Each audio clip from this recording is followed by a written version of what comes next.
I had a client early in my career that was off the charts directive.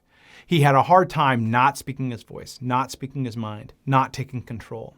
In coaching him on how to adapt to situations, I tried to get him to find a situation where he would say, you know what I need to do? I need to make sure that I'm heard. And he couldn't find one.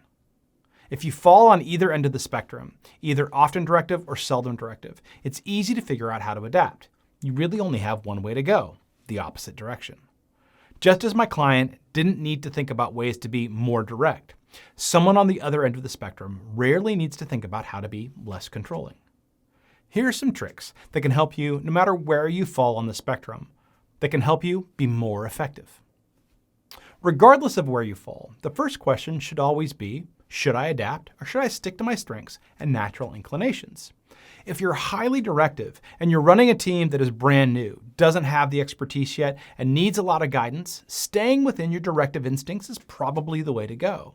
However, if you're leading a team of people that have worked together for a long time, are highly expert, and they really don't need much guidance, you might want to step back a little and ask them instead of directing them.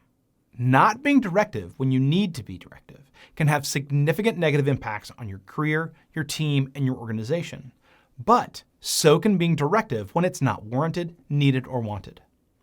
Some people think that to be a good leader, you need to be directive. But you can lead in powerful ways when leading from behind.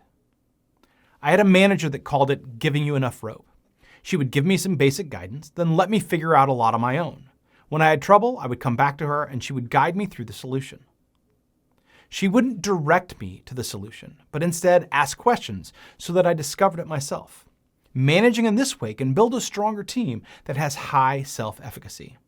If you're on the seldom directive side, leading from behind can work wonderfully, but a clear indication that you need to be more directive is when you feel unheard, your rights are not acknowledged, or when you feel left behind. At these times, it's important to speak up. One trick is to set times in meetings when everyone has to contribute. This allows an opening for you to be more directive and for those others to be more directive. For those of you that are often directive, you should be aware of making sure your team is allowed a voice and that you are hearing those voices. Even if you are naturally a motivator by style, if your team feels like they don't have a voice, they will start to be demotivated. Producers need to make sure that they're not being overly controlling and recognize that there are other ways to accomplish the same goals. With both styles, one of the easiest ways to be less directive is to train yourself to ask questions and hold your opinion until you've heard your team's answers.